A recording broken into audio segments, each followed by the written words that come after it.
Right guys, very quick video here, but it's worth pointing out not only because it's helping destroy your lives and the future of your children, but it's also costing you a shit ton of money that your kids will be paying back for decades to come, despite very few, if any of you, actually wanting it borrowed and spent.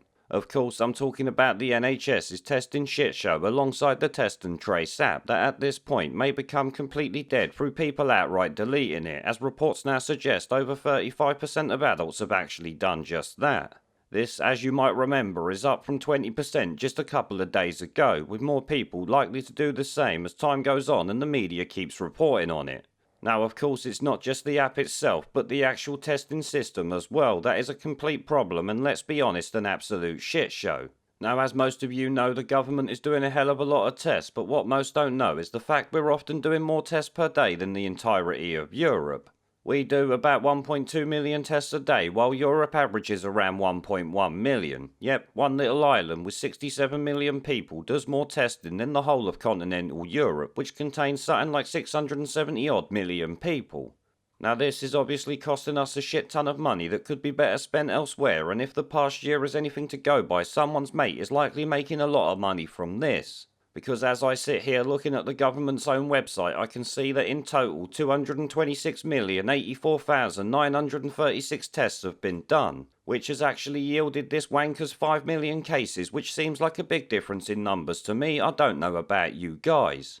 Of course, soon they will demand more testing and surge testing like they did last year that will likely take those numbers up to 1.5 million a day, as I think it did in previous times. Which of course you're all paying for and your kids will be paying for in the decades to come. Shit, their grandkids will probably be paying for this also. I'm actually sat here thinking what a complete waste of money and life this entire shit show is. Surely though, wanking all the taxpayers' money should come with consequences, but let's be honest, we know they won't. No one will be held accountable. They will literally talk shit and claim they needed to do it, or we did our best, like that actually matters. Snivelling shitweasel politicians always try and find a way to sneak out of any responsibility, as most of you know.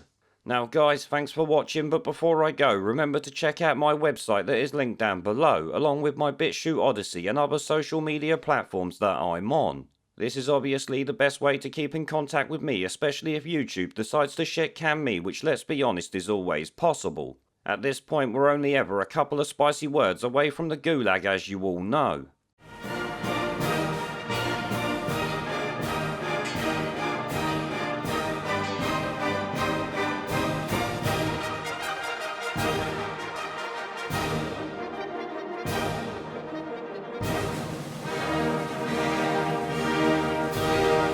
Where